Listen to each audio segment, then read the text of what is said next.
First of all, what is applied maximum and minimum?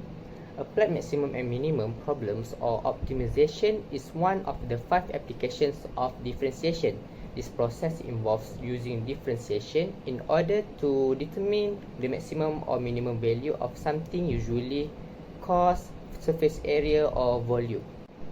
Assalamualaikum, my name is Nurul Nadatul Husna binti Mama Rehan, and today I would like to present about the problem statement of the first question related to an open top aquarium in cobalt shape with a volume of 36 meter cube is to have the length twice as long as its width. Let x and y be the aquarium's width and height respectively. For the first question A, they ask students to express y in terms of x. For B, we have to show that the surface area of the box is given the same as the area given in the question, which is area equal to 2x squared plus 108 over x. For question C, they need student to find the minimum surface area of the box. So, the first solution for question A, since they give us volume equal to 36 meter cube, we can use the volume formula of cubite, which are length times with width times with height. So as we know, the length equal to 2x since it is twice of this width.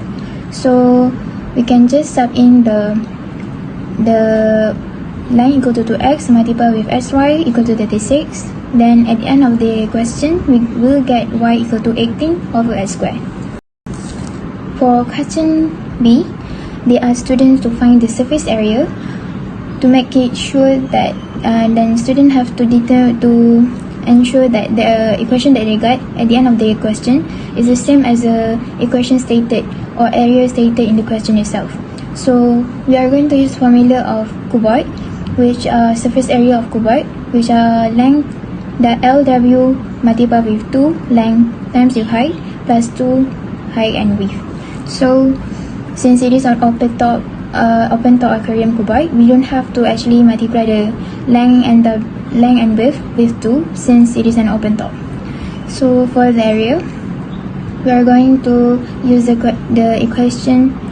We are going to use the formula and sub in using the L and using the length, width and height value with x, and we have to insert the y equal to the y we got in question A, which are 18 over x squared. At the end of the answer, we can get 2x squared plus 108 over x, which is the same as the equation or area stated in the question. For question C, they need students to find the minimum surface area of the box. So to find the minimum surface area, the first step is to find the first derivative.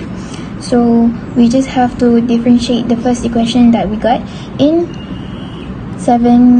question B, and at the end of the question we are going to have 4x minus 108 equal to x squared. So the second step is that if we have to equal the first derivative to 0, then we are going to get x equal to 3 meters. Next, at the last part, we are going to find the second derivative by differentiating the first derivative. So for the second derivative, we got 4 plus 216 over x cubed. The last one, we are going to ensure if the x is the minimum value or the maximum value, we are going to insert the x into the second derivative equation. So at the end, we find the answer that it is more than 0, which shows that it is a minimum value. Then since we want to find the minimum surface area of the box, we just have to insert the value of x equal to 3 into the equations of the area. And lastly, we get the surface area, the minimum surface area of the aquarium itself is 54 meter square. So this is the problem statement for question number 2. First of all, we need to know the surface area for cylinder, which is 2 pi r square plus 2 pi r h. From the information given, we know that the volume for the can is given, which is 1000 cm3. So we substitute into the volume formula for the can, which is pi r square h equals to 1000. From the equation, we don't want h, so h equal to 1000 over pi r square. From here, we can substitute in the area formula. Then we simplify, so we can get 2 pi r square plus 2000 over r. For b, first we need to find the derivative. So we differentiate the equation and we will get 4 pi r minus 2000 over r square. Then let the derivative equals to 0. Next, we need to solve this equation with respect to r, and we will get r equals to 5.42. Next, we need to do a second derivative test, which is we can get 4 pi plus 4000 over r cubed. We substitute r equals to 5.42 into the equation, and we will get 37.69.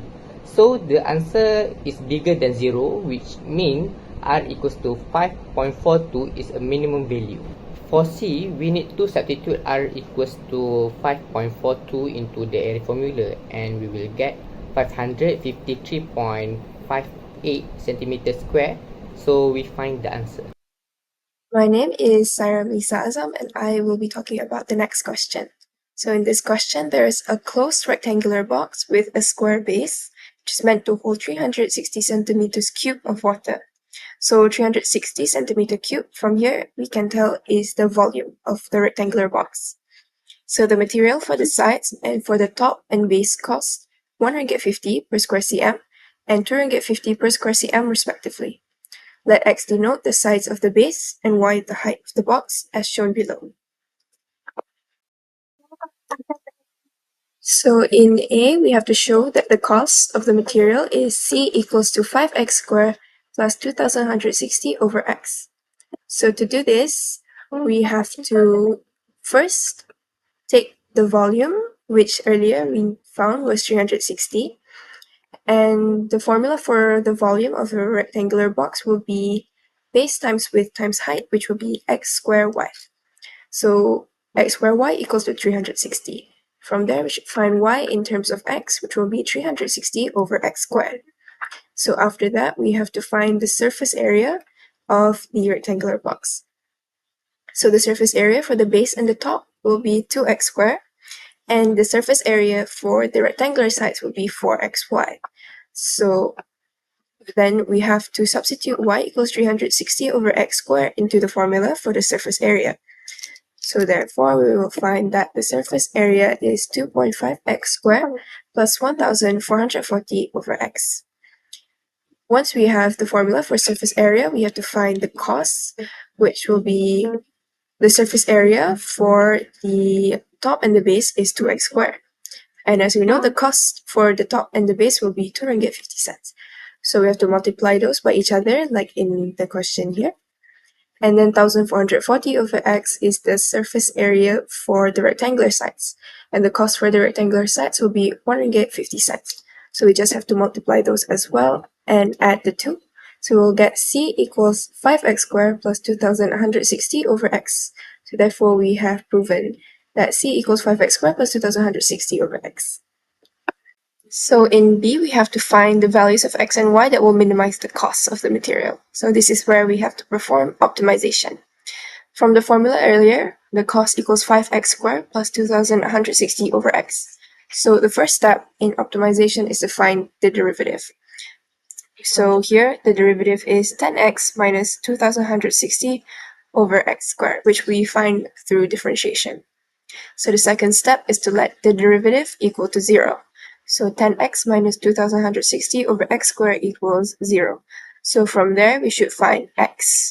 And if you follow the steps here, you will get x equals to 6. So once we find the value of x, we have to perform the second derivative test to determine whether the value we have will be a maximum or a minimum. So then we should differentiate the derivative one more time to find the second derivative, which is 10 plus 4320 over x cubed. And then substitute x equals 6 into the second derivative, where we will get 30, which is a positive number, is larger than 0. So therefore, our value here will be a minimum. So then once we found that, we have to find the value of y, which we can do from taking the formula earlier, which is the formula that we found from the volume, y in terms of x, is 360 over x squared. So just substitute x equals 6 into the formula and we'll get y equals to 10. So C is to find the minimum cost of the box, which we can do by taking the values of x and y that we found in V and substituting into the formula for the cost. So the cost is 5x squared plus 2160 over x, and just substitute in x equals 6. So the cost will be 540 ringgit. So, as the conclusions of our presentation, we can conclude that the apply maximum and minimum problems can be solved by using 3 simple steps. The first one, we just have to find the derivative. The next one, we must let the derivative equal to 0. And lastly, we must perform the second derivative test to determine whether the value is maximum or minimum.